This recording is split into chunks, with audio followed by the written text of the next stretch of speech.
Okay. Morning, everyone. How are we doing? Medium? I'm sorry? I'm unable to select the class. Sorry?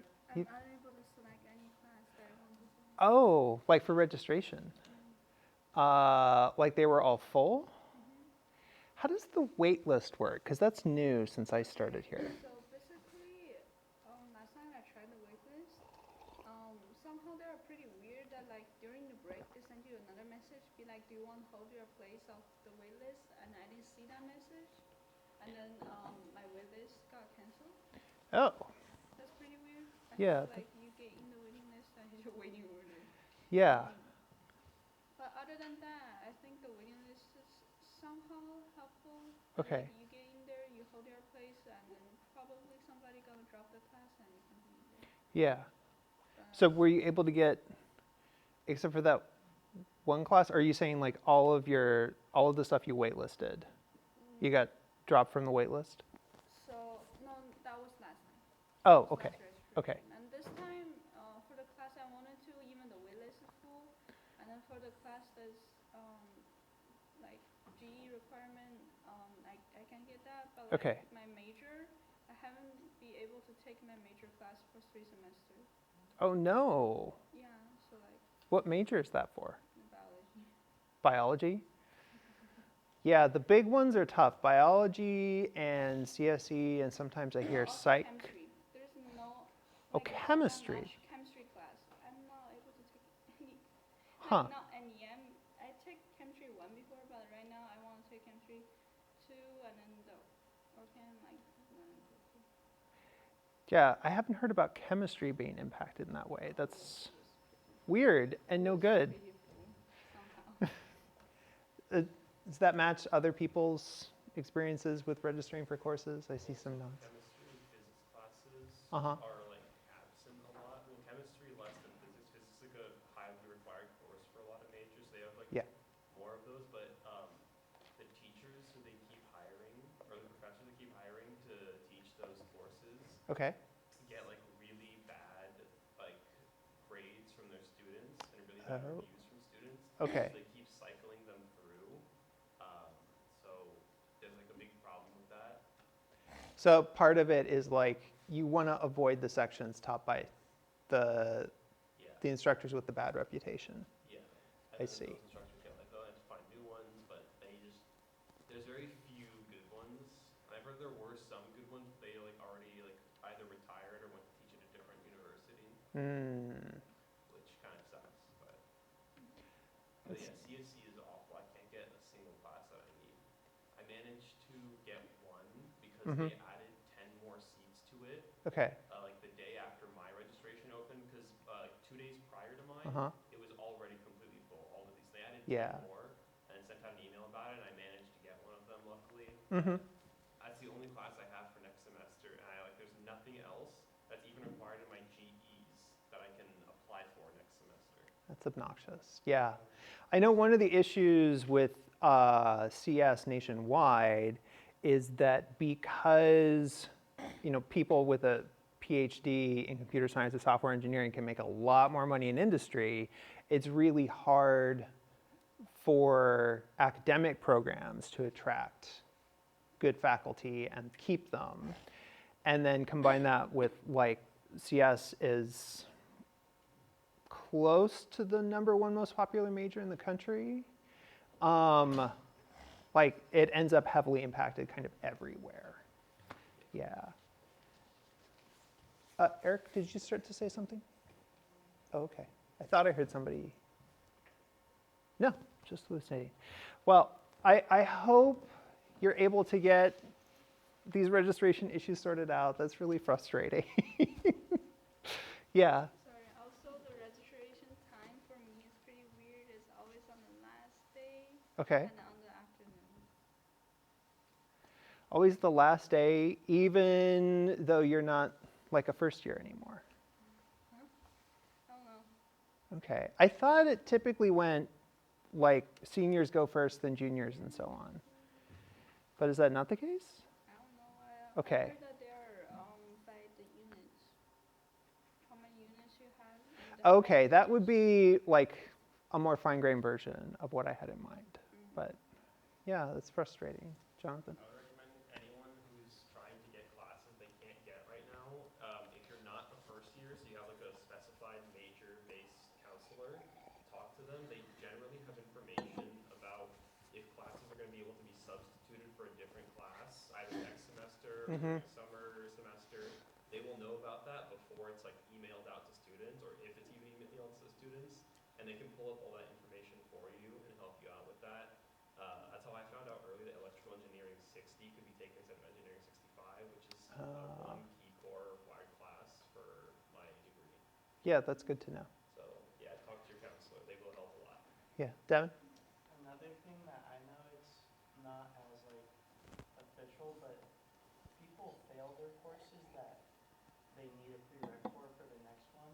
Mm-hmm. So or something else happens and they switch. So I know a lot of times having been on the wait list for a course and just checking like a couple weeks into summer or the next semester, or not into, but like during the break, Yeah. people will have dropped the class. Like I think there was one class where it was like all 170 seats filled, all like 10 wait lists were filled, and I checked back a couple weeks later and 20 seats were open with no wait list. So I just recommend checking during those breaks. Yeah. Okay. Well, again, I hope everyone gets their registration issues sorted out. Starting with some announcements and reminders. Polyphony is out of town this week, so there's just no discussion sections on Friday. Those are just canceled. And also no student hours with her, which I think she does on Fridays as well, if I recall correctly. The appeal to expertise analysis, is that this Friday or next Friday? So I thought I wanted to give you a longer turnaround time than that. Nope, it is this Friday. Okay.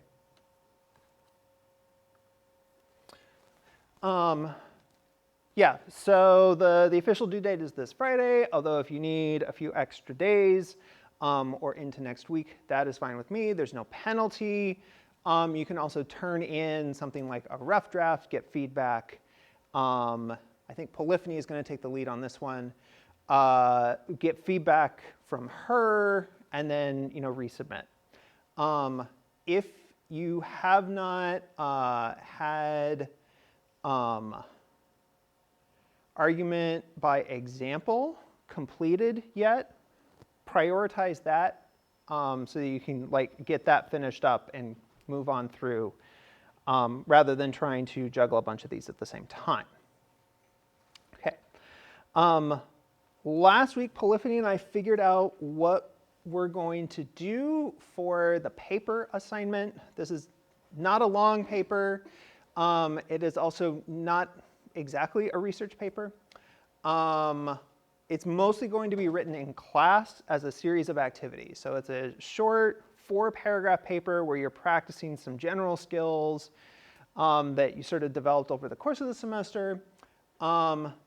That will start next Thursday with an activity about what makes writing papers for philosophy classes kind of distinctive. And then we'll basically have an activity of some kind or another every class meeting for the remaining 2.5 weeks of the term. So you'll be working on this paper in class. The idea is this will give you a chance to get some really structured writing experience, which I think is important in this class, while not having to juggle the paper alongside the argument analyses that you're completing alongside. Okay.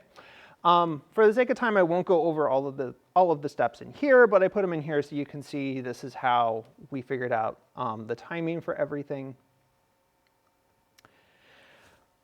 Last time, we finished up with appeal to expertise. We talked about Rule 4, which is which says that experts must be honest and represented accurately. That was a very quick conversation. And then we did a little bit of practice putting an appeal to expertise and premise conclusion form. And then we switched to this discussion of this activity, fact-checking ChatGPT. At the very end, Duncan brought up a concern or something like an objection to the model that I had presented as how ChatGPT works. I want to address that, but first, are there any remaining questions about appeal to expertise?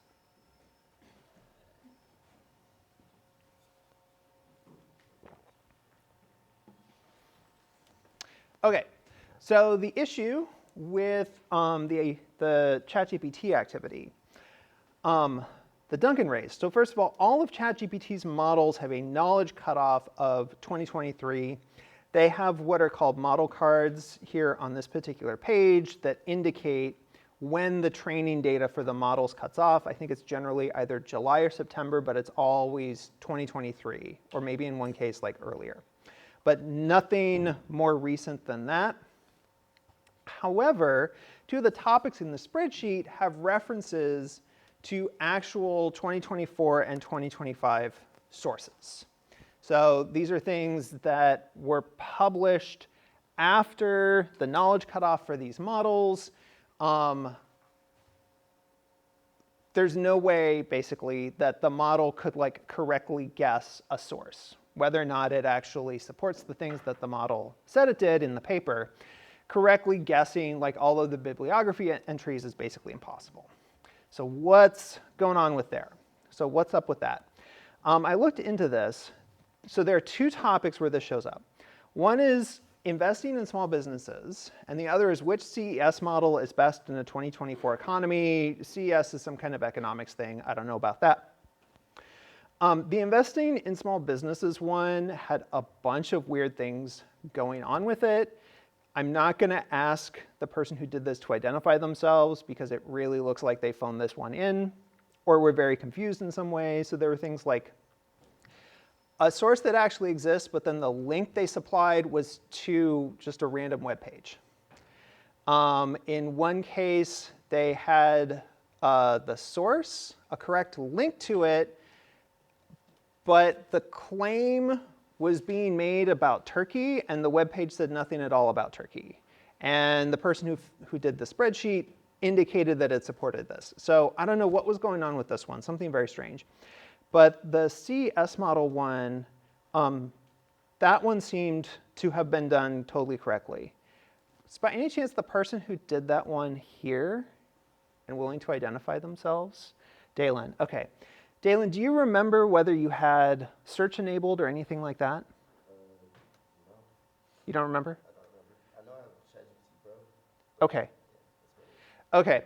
I don't have ChatGPT Pro, so I don't know. I think Duncan's guess was that maybe with some setup, search is enabled by default, which it's not with the free account, which is what I have. That is my best guess for yours as well. But across more than 20 reruns, again using the free account, I couldn't get ChatGPT to replicate this behavior. So it's still a little bit mysterious, but it does seem like probably search was enabled. And that explains these anomalous entries. Okay. I realize probably most of you don't care, but Duncan really cared, so I wanted to make sure that this concern got addressed.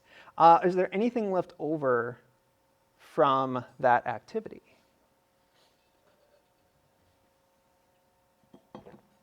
Okay. So, to get into our next unit, which is going to be on evaluating information sources, evaluating things like news and media sources. I would like to know where you get news from. In a broad sense. I mean, I did a version of this with the class I taught last semester, and there someone said they primarily got their news from a talking fish head account based on SpongeBob that uses an AI-generated voice to read news headlines. So, no judgment. This can be completely anonymous. you should be able to edit this slide, and I got the tiny URL down there, so you can navigate and just tell me, where do you get news from?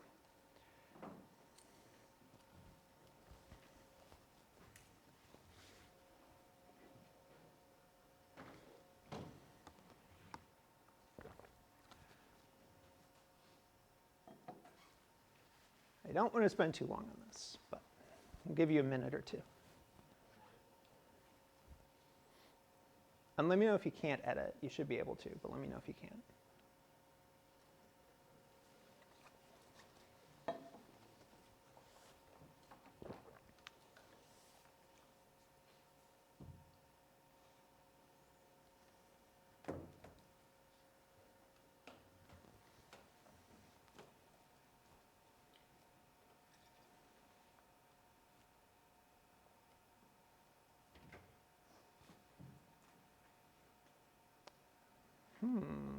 Why are things not showing up on my end?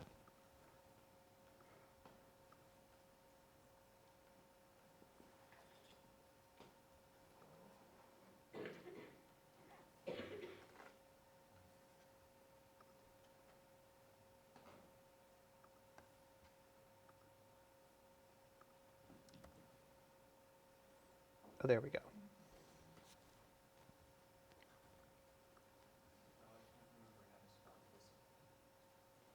Discipline? Yep.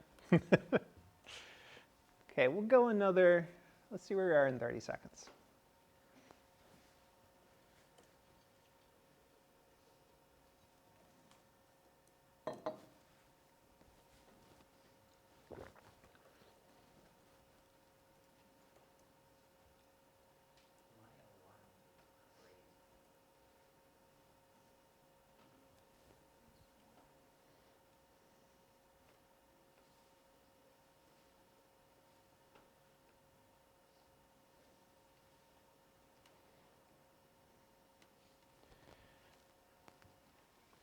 Okay, so what I'm seeing here, some of the answers are more or less mainstream news sources. No, just mainstream news sources. New York Times, Univision, Washington Post, NPR. Now this sounds familiar. I think I've encountered now this as like on social media links, but it's not one I'm familiar with. So I'm not quite sure how to classify that one. What is CC creators? CC creators? Mysterious, okay. And then lots of social media. What people in real life share with you. Instagram, TikTok, LinkedIn, Twitter. My alarm?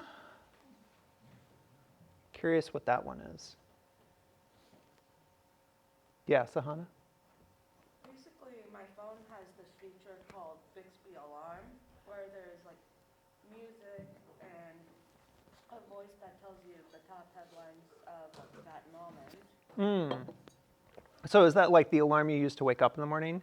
Okay, so it sounds like it's an app with some kind of news aggregator that reads you the top headlines when you wake up. Interesting, okay. Yeah, so sort of all over the place with where you all get your news from, which is interesting.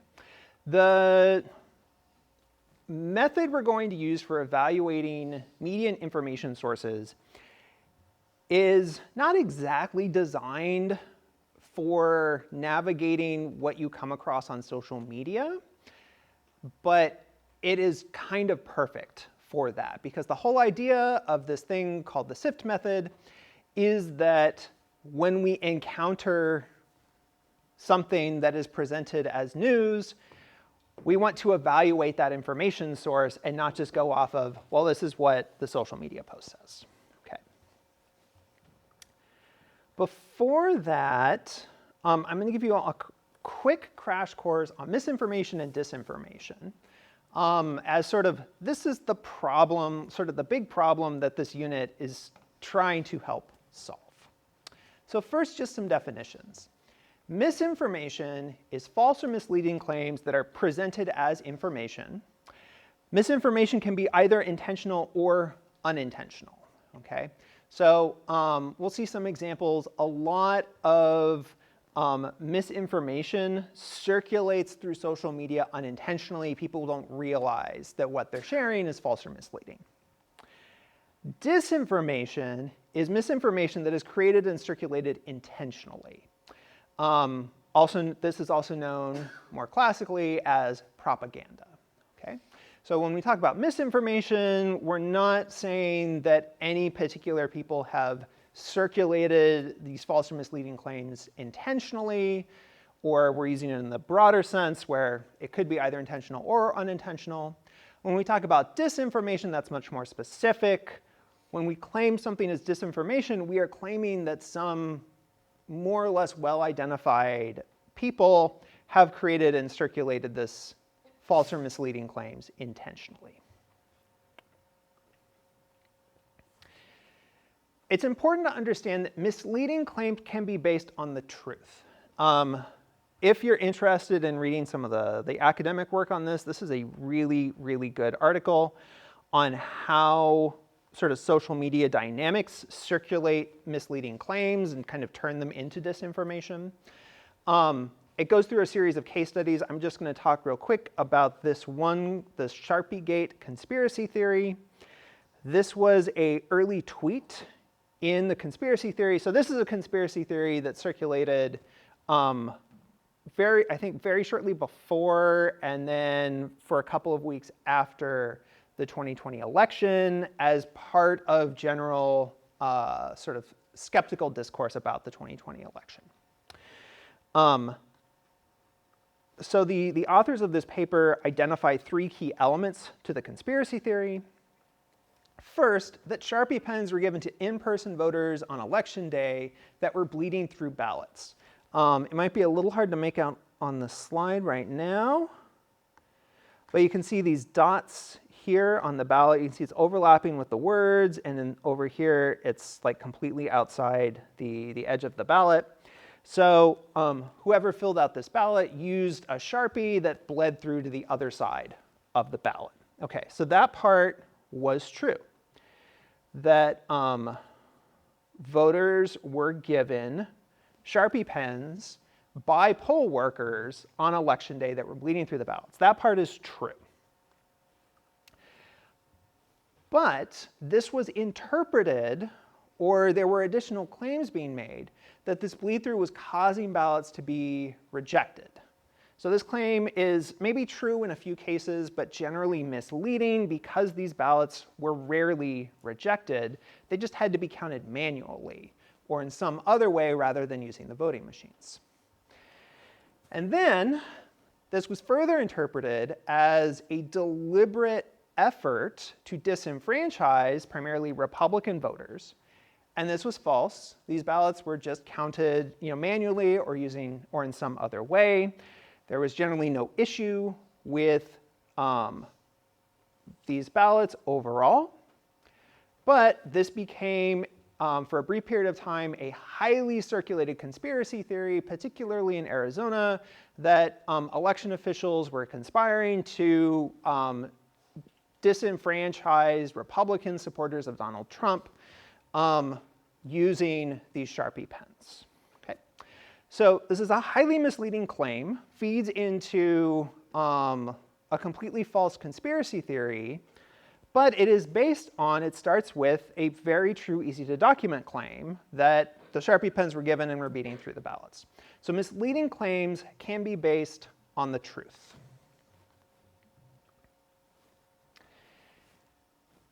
It is also important to understand that no one is immune to misinformation. In misinformation and disinformation studies, a lot of the case studies and the examples come from, at least when we're talking about the US, the examples come from conservatives, so like the 2020 election conspiracy theory on the last slide. This is because in the US today, conservative communities are more susceptible to misinformation than other groups. And I have 3 sources here that you can check out to read more about this. You should note that this is an appeal to expertise. So if you wanted to exercise some of the skills from the last unit and apply those to those sources, I would encourage you to do so. However, I take it to be very well documented that conservative communities are more susceptible to misinformation than other groups. But we talked about epistemic interdependence, I think it was 2 weeks ago today. Epistemic interdependence means that no one is immune to misinformation. We have to operate under what's called default trust. We need to start from the assumption that the people around us, whether that means in real life or who we interact with on social media, we need to start with the assumption that they are trustworthy and that we can get information from them. And if we don't do that, then we're left like completely crippled because of our epistemic interdependence.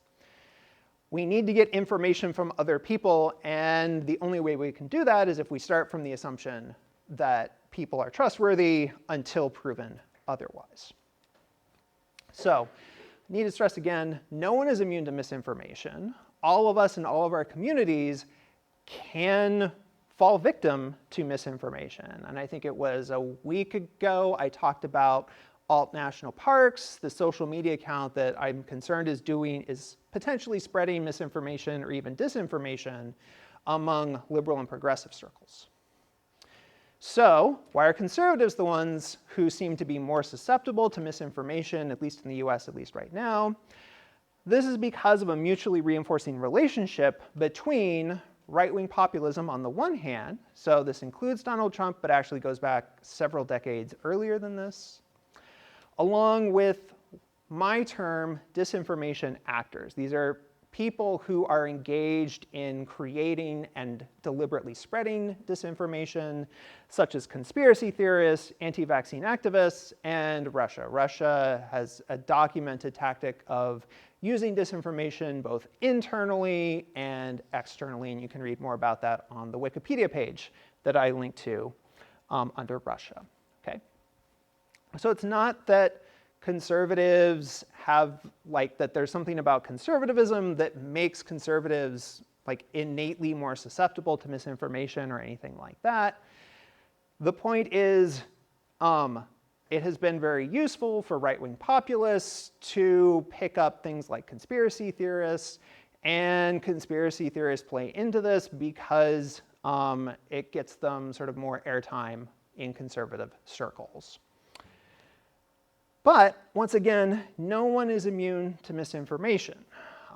This does not mean that, for example, the left-wing communities that I travel in are somehow immune to misinformation. So even if you are not part of a conservative community yourself, it's still really important to understand how misinformation and disinformation work and how you can avoid sort of exposure to them and spreading them around your community. Okay, that was misinformation and disinformation in 3 slides. Are there any questions about that?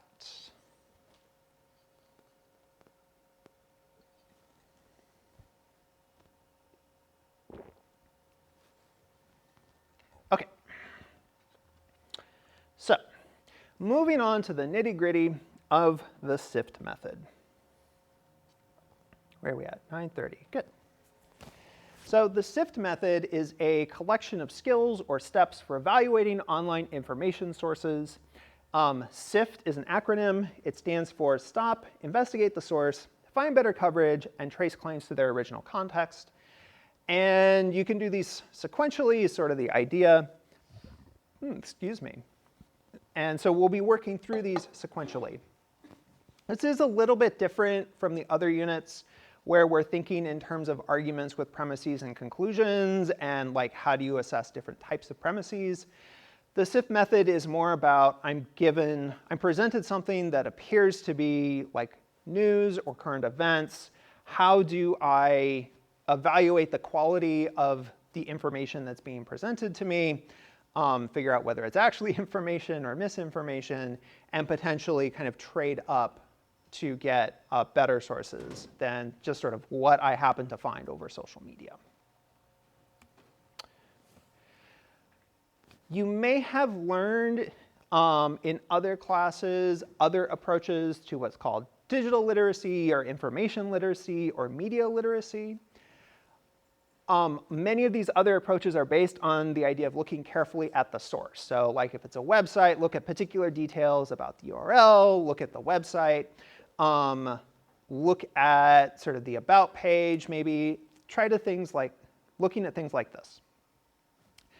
The SIFT method is designed to complement these other approaches because the core idea for the SIFT method is to use other sources. So if you are encountering something that's presented as information from a source you don't already know and trust, the idea is let's try to find a source you already know and trust that can help you evaluate this new unfamiliar source, and if necessary, get information from a more reliable source. Okay. So you can certainly apply both of these, looking carefully at the source you're presented and going to other sources that you already know to be trustworthy. So S for stop.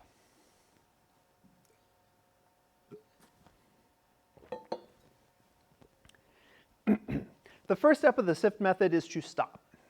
When you encounter a piece of purported information, say through social media, you need to pause, first of all, and just sort of take stock of where you are in your initial reaction to this. First, because when we have strong emotional reactions, that can override good judgment and our critical thinking skills. So part of the stop step is to do a quick emotional self-assessment. What kind of emotional response am I having to this? And how is this creating that emotional response to me? Misinformation often spreads by triggering sort of strong negative emotions like fear and anger.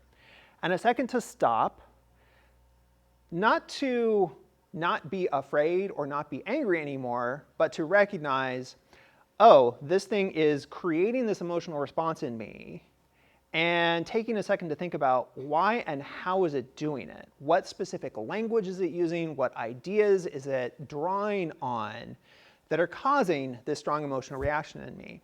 And taking a second to do that can give you, it won't necessarily get rid of the emotion, but it can keep it from you acting too hastily, from just like clicking the share button. It's also important to recognize that claims can be true but misleading using implicature. So this was the idea way back that you can have implied premises and further conclusions and so on. So part of the stop step is to think about what claims are being made explicitly in this, say, social media post that you've encountered, and what further claims are being implied. So along with the emotional resonance that this piece is creating, what is it trying to get you to infer further that it's not saying explicitly? And then take an initial stock of what kinds of sources and evidence are being presented. So is this just like a bare post all by itself with no additional supporting information? Well, that's probably not a great source. On the other hand, something might be presented as personal experience. This happened to me. It might get sketchy if it's, oh, this happened to my brother, or this happened to my friend, or this happened to a friend of the friend. As we get further from that personal experience that's difficult to trace, it becomes less reliable. Check if there's an image or video or some other evidence. I'm going to save further comments about that for the moment. We're just taking an initial stock of what is being presented here. Is there an image, a video, some other evidence? Is there a link to something like a news site? If so, what kind of story is on this news site? Something I suspect a lot of folks don't understand is that on, say, a professional news site like the Washington Post,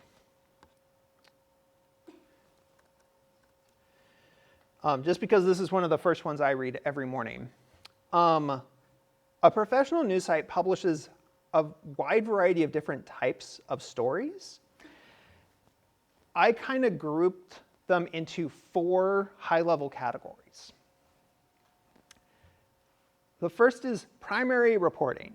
So primary reporting is just sort of straight reporting what happened, who, what, when, and where. It doesn't really address the how or why usually. Primary reporting, at least if we're talking about a professional news site, will go through pretty thorough fact-checking and editorial review. Journalists are trained to write, especially primary reporting, from something like Wikipedia's neutral point of view. Of course, we had a criticism of this idea from me last week. I think this actually gets journalism into problems, but this is how journalists are taught to write and what the editors at news sites will be expecting from them when we're talking about primary reporting. Tries to minimize journalist interpretation and judgment. So this is trying to be, as much as possible, a neutral presentation of the facts. I have an example here from today's Sacramento Bee. This is a straight reporting news story about sort of telework and government unions. A lot of what will be on the front page of the Washington Post, for example, will be straight reporting. So here's a thing about a story developing at Harvard. And a lot of this will be written in a straight reporting style. Second category is investigative journalism. These will be usually longer, more detailed stories, often based on really long-term work, which might be weeks or months, or in some cases even years. So these are really, really in-depth.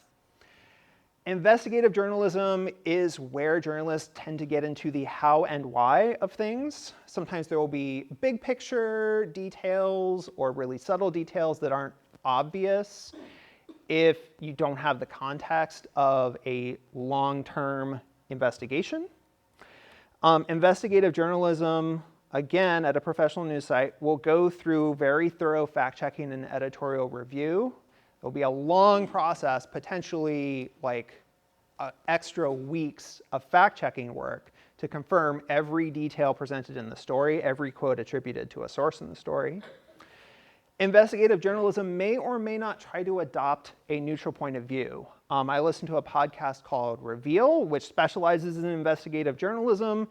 They don't usually try to be neutral about this. They do very good, very careful work, but they are not presenting themselves as neutral. They are generally coming from a progressive, anti-racist, pro-immigrant point of view. Because of the nature of this, it involves more journalistic interpretation and judgment about what details to include and how to present them and how to understand the big picture. An example here is from Cal Matters, which is a kind of state to regional level nonprofit news site that has an investigation piece on I think it's like hit and runs in California, and apparently what the DMV isn't doing about it. I have not read this story myself. I just saw it yesterday and realized it would be a good example. Investigative journalism is often labeled explicitly. So in this case here, it's an investigation. Third category is analysis. If you see data journalism stories, I think I have a link right here. Yeah, so this is a data journalism story about UC admission rates. This is based off of found data that the journalist, that usually these are done by a team, that the team has assembled into this like relatively easy to access and navigate format. There's also more stuff that looks like more traditional reporting or opinion pieces. These will generally be labeled analysis. If you look at the Washington Post website, they will tag things on the front page as being analysis. This is how you know it's not intended to be straight reporting. I know the New York Times does something similar. Analysis stories are often focused on the how and why and big picture stuff, so kind of similar to investigative journalism, but much more smaller scale. These are done in a couple of days rather than weeks to months. They're based on a mix of sources. So for example, here, this one, here we go. We get a few sources down here. But this particular analysis is based a lot on the journalist's interpretation and judgment. So there's that element of subjectivity to an analysis. But it's still generally expected to go through fact-checking and editorial review. So these claims, probably, hopefully, at the Washington Post, in this analysis, went through fact-checking and were reviewed by an editor. That doesn't necessarily happen, though, so you have to be careful. And an analysis piece generally doesn't try to adopt a neutral point of view.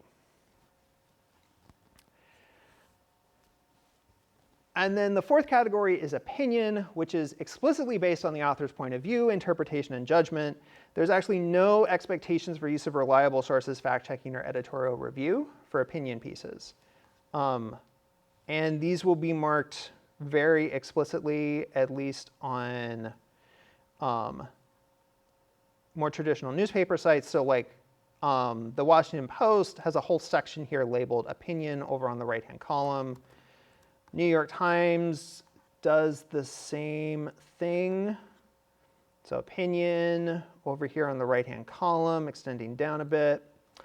Not all newspapers have like a designated column for opinion sections. So this is the San Francisco Chronicle. There's an opinion section down here. But they still have an opinion section designated up at the top. Okay. So professional news sites will at least strongly distinguish primary reporting as sort of one end, neutral point of view as much as possible, just the facts, to opinion where it's sort of whatever the opinion writer wants to put in, with little or no editorial oversight and fact-checking, with investigative journalism and analysis somewhere in the middle. Okay? So when you're presented, the upshot of the last 10 minutes, when you're presented with something from a professional news site, don't just stop with, oh, this is the Washington Post, or this is Fox News. Take a second to try to assess which category does this belong in. Is it primary reporting, where it's meant to be a neutral description of the facts? Or is it opinion?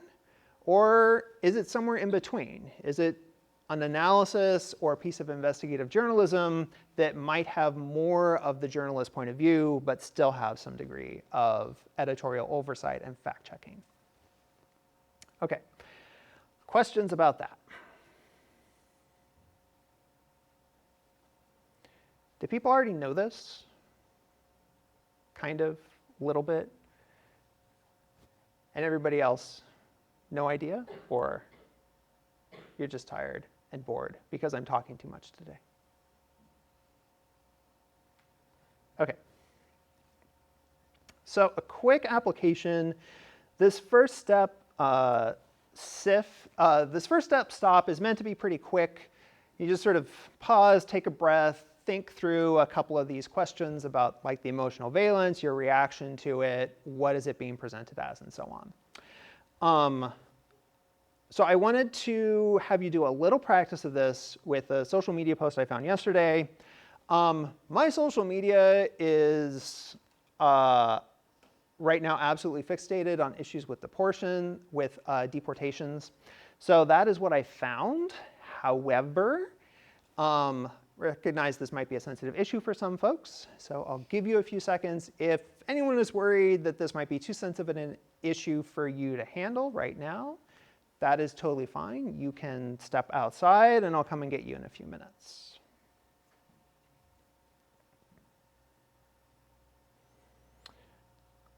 Okay.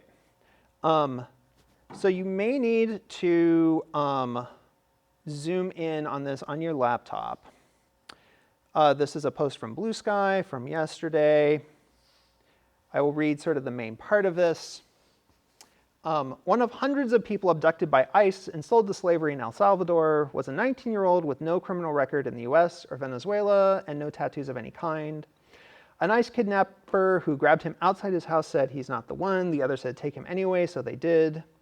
Then we've got a screenshot that is not attributed here, but then the post has a link, more on this depravity here, to a site called documentedny.com.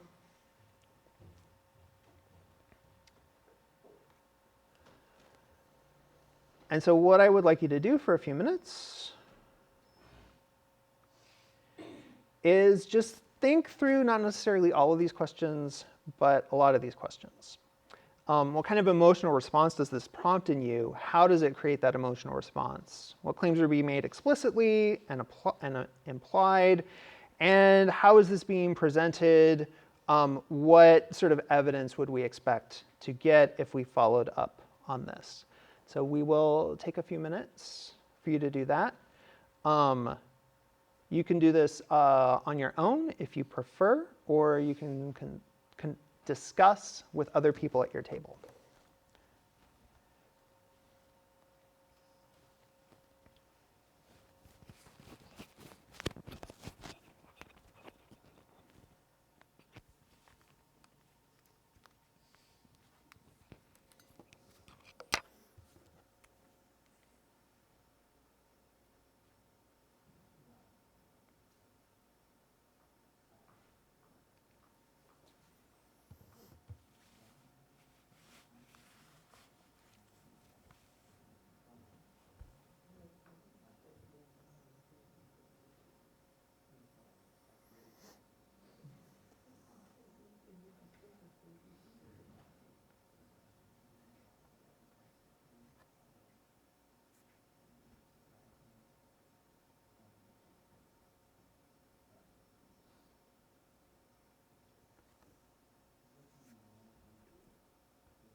Okay, where are we? Are we ready to come back together, or do we need another minute or two?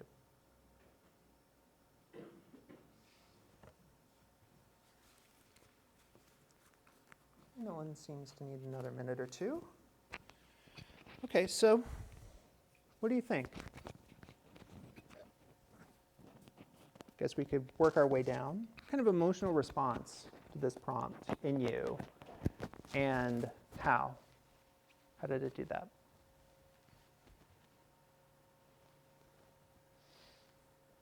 Oh, Duncan? Elicited a fairly strong response of anger. And you asked what kind of evidence would we want to see for this, because Mm-hmm. of a claim that notably is emotionally charged, Mm-hmm. at minimum me, Mm-hmm. presumably most of the rest of this room. But also because it is a rather significant claim. Mm-hmm. I expect to see a rather large amount of evidence. And in the brief window of time we had there, the only bit that I was able to look into more is the organization behind it. And there's nothing particularly problematic about them. Mm-hmm. They do have a particular intentional spin towards this type of issue Mm-hmm. about immigration in the U.S. and the people affected by the U.S.'s policies on that and related matters. But that doesn't necessarily mean they're lying or Okay, good. So strong negative emotional reaction, feeling anger about this. You started to get into sort of investigating the source, which is the next step. So we'll talk about some specific techniques for doing that in a few minutes. Responsive anger, what were the things in here, either Duncan or other folks who felt anger, what were the things in here that prompted that emotional response? Ruby. Say that again? The fact that they knew he wasn't the one they were looking for and they took him anyway just because of his background. Okay, so this detail that makes that like really either focuses, I think focuses is probably a neutral term. So this detail that focuses on this especially strong injustice. Okay, Jonathan? The fact there's a supposedly respectable figure of authority acting irresponsible and Okay. out of place, and like it's like a betrayal of trust from a figure of authority who you should be able to confide in, but can't. So portraying a betrayal of trust by an authority, and the authority here being the ICE officers? Yeah. Okay. Like, as a government agent, they should be responsible for like keeping people safe, but a response like this does not convey that in the slightest. Okay, so like a conflict between the responsibilities that ICE is supposed to have and the way they are apparently behaving in this case. Okay. What claims are being made explicitly and what is maybe left implicit or implied? Devin? That this person was abducted and sold into slavery or something like that. Abducted and sold into slavery. So that's being made explicit. Yeah. Oakley, did you have your hand up? Oh, no, this isn't. Okay, Duncan? Who are you asking us to look at in terms of making these claims explicitly or implicitly? Because there are two people in the screenshot.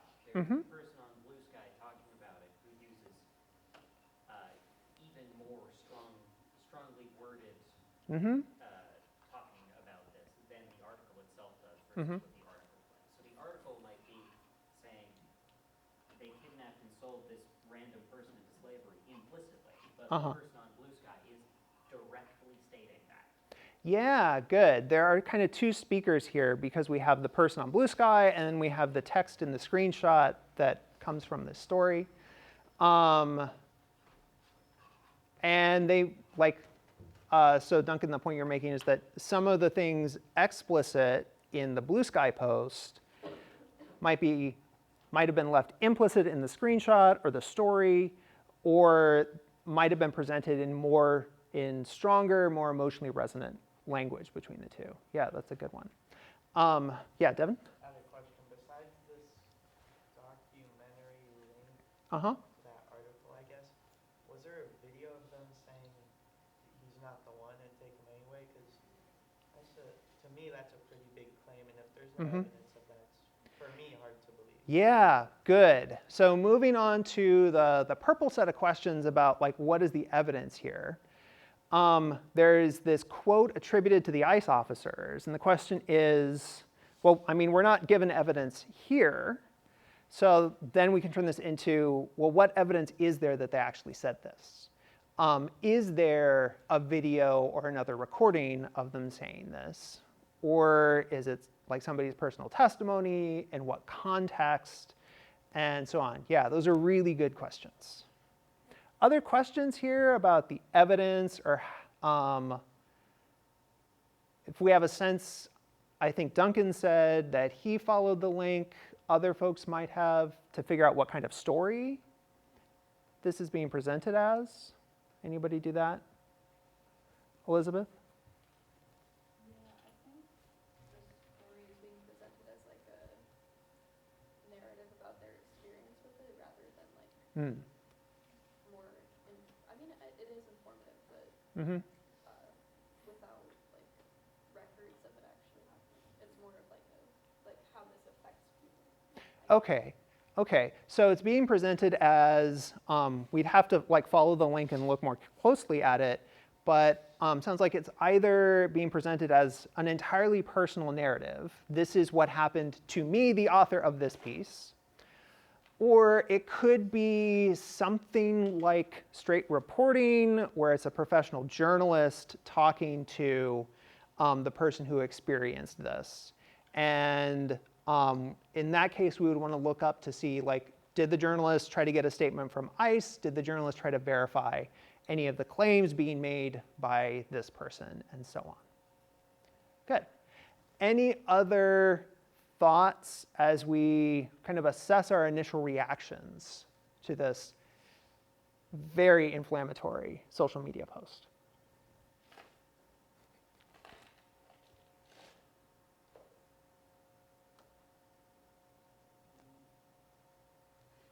Okay. Oh, yeah. The body above the quote Uh-huh. kind of like colors how you read the actual quote. Yeah. So if it was like directly from that with Uh-huh. the headline they made, Mm-hmm. that like the headline the author of the article wrote has a different like emotional, it puts you in a different emotional context than this like than the replay. Yeah, so in case folks can't read it, because I couldn't read it until I went to my laptop. The headline on the original is, ICE took his son from their Bronx home. Now his son is in Bukele's mega prison in El Salvador. That doesn't sound great, but it is not as emotionally charged as sold to slavery or abducted by ICE. Yeah, you're right, that the way the Post on Blue Sky presents the story can influence the way we interpret the story. Good. Anything else on this?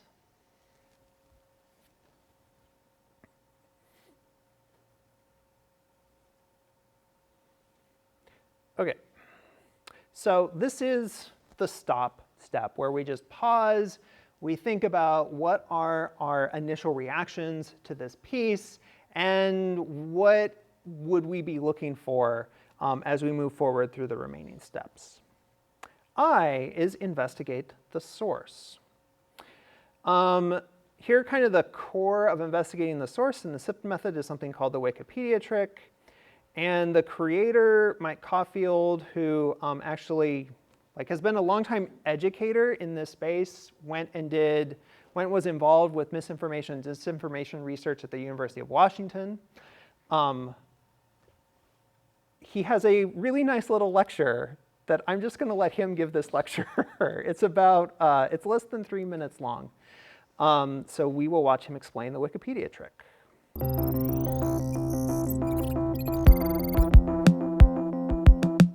In the last video, we talked about how fact checkers outperformed some of the smartest people in the world. In this video, I want to show you one of the techniques they use to do that.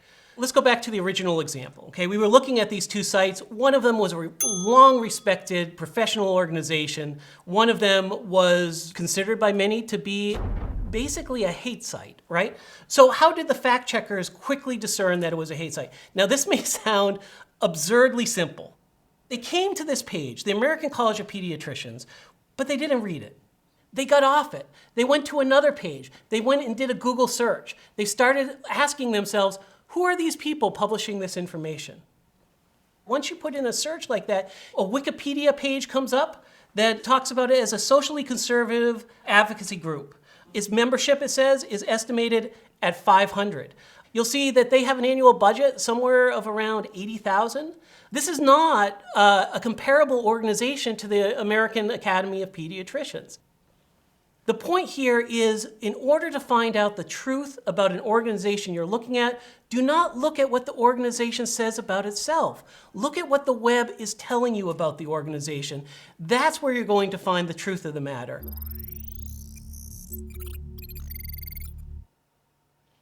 I'll show you one trick that you can do that makes this technique super fast. Most fact checkers use Wikipedia as a starting point. It's usually a great first stop for investigating journalistic sources and organizations. Take this example, an article from a publication called The Telegraph. So a lot of times I'll come to a site like this and I'll wonder, is this really a news site? So here's what I can do. I can go up to the location bar and I can chop off everything after that initial domain name. Then I type Wikipedia after it. Don't forget the space. and then I hit return. Now, if you do that, it will float the Wikipedia page to the top of your search results. And if you click into that Wikipedia article, you can see the Telegraph turns out to be a well-respected publication. You can do this with organizations, publications, experts.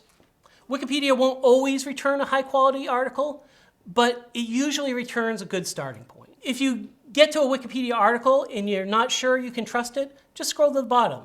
Every fact in Wikipedia should be sourced to another publication. By clicking through to those articles, you can verify the individual facts in the Wikipedia article.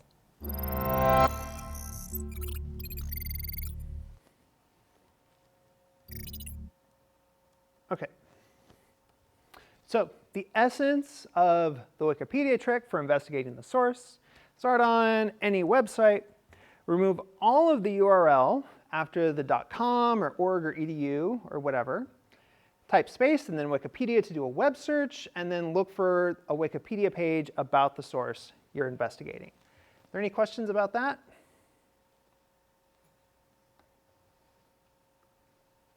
Okay, so I think we have enough time for you all to try maybe 2 examples. So this is from the last time I taught the class. New Star Wars show. Disney Plus announces a new show about Luke's hand that got cut off. With a, this is from a Blue Sky account, harddrive.net. The link takes us to this page right here, which I believe is still active. Yes. You can stop if you want, although this one intentionally doesn't have a strong emotional valence. What we're really here to do is practice investigating the source using the Wikipedia trick. So I'll give you a second, try that out. Pull up the link. Get rid of everything after the .net. Type a space in Wikipedia.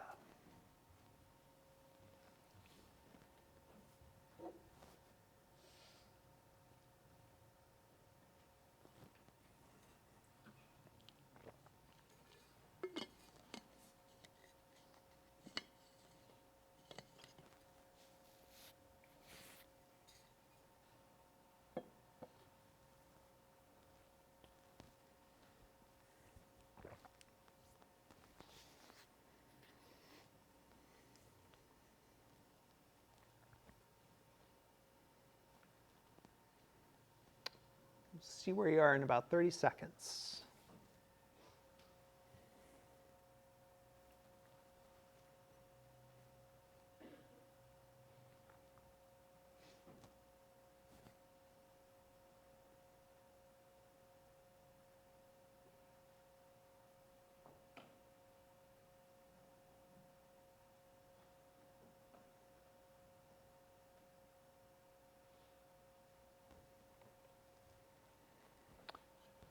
Are we good?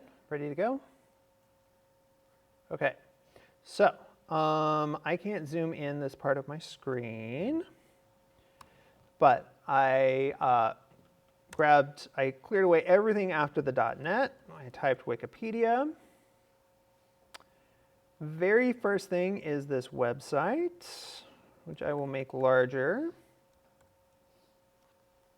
And what does Wikipedia tell us about this website hard drive that hosted the story? Yeah. It's mostly satire. Yeah. Satire. Mm-hmm. Yeah, it's satirical video game news website, frequently compared to The Onion, which hopefully everyone has still heard of. Yes? Anybody know? No shame. You haven't heard of The Onion? Okay, so The Onion is I think it goes back to the 90s, the 80s. The Onion is satirical news, so fake news for comedic effect. It's been around for decades. It was super popular when I was in college, because they would have free print newspapers that they would distribute to college campuses all over the country. It became less popular maybe around 5 or 10 years ago, after it got like bought and sold by a bunch of places, but has been kind of revived since for about the past year. Okay. Whenever you see references to the Onion, this means that the person is saying this is a satirical, comedic, fake news site, not intended to be taken seriously. Okay. And that's just what I note right here. American Satirical Video Game News Company. Okay. Any questions about this one? Cool. So I think we have just enough time for the second one. Yes. Yes? Yes. Okay. This one is presented as a text message that someone might send you. Great. Now there's an Alexa microphone in the bathroom too, with a link to this site right here, which is still around. Okay. So stop and investigate the source. As a tip, you're going to want to use Control F to search within the Wikipedia page that turns up. So I'll give you a minute or two to tackle that one.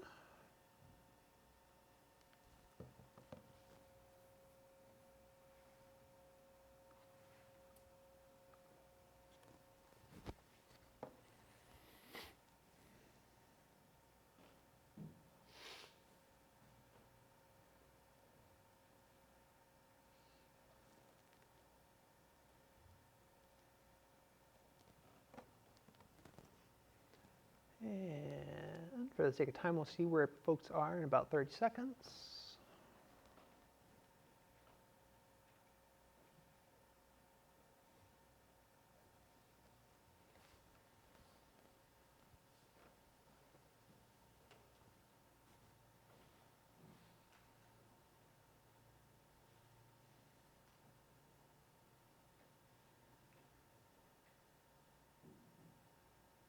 Are we good? Ready to go? Okay. Somebody want to walk me through what you did for this one? Starting, say, from here. Duncan, you're great, but somebody else. Walk me through how you investigated this source. Maybe somebody at table 3.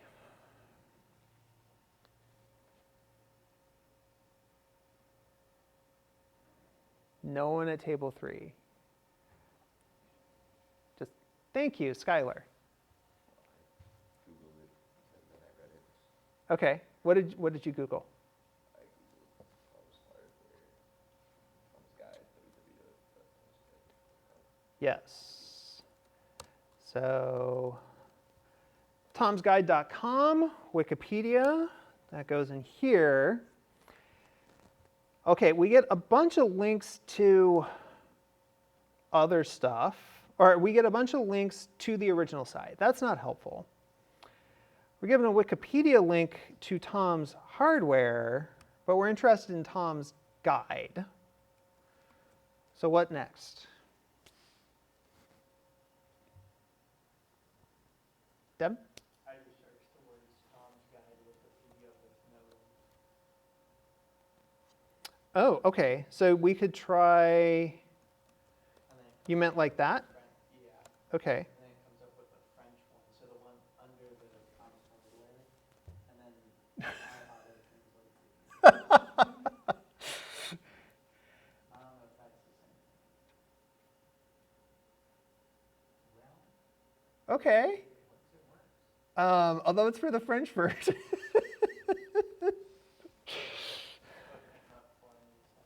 Yeah, Sahana? There's also a section on the Tom's Hardware Wikipedia page Yeah. that's about Tom's guide. Yep.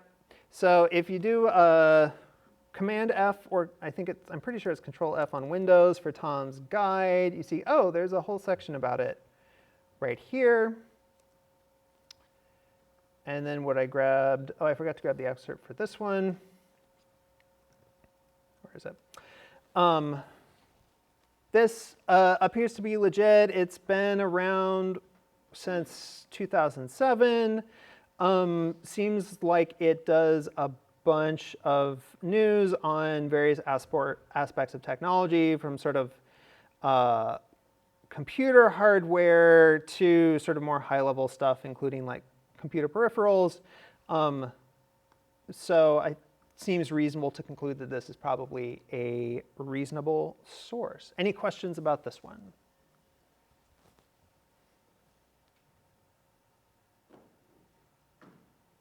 Okay, very good. I promise Thursday will not be as much me just talking at you. There's actual stuff for you to do in this unit. Otherwise, good work today. Have a great rest of your Tuesday and a great Thursday, and we will see you on Wednesday. Or no, we'll see you, what the hell did I just say? Great rest of your Tuesday, a great Wednesday, and we will see you on Thursday.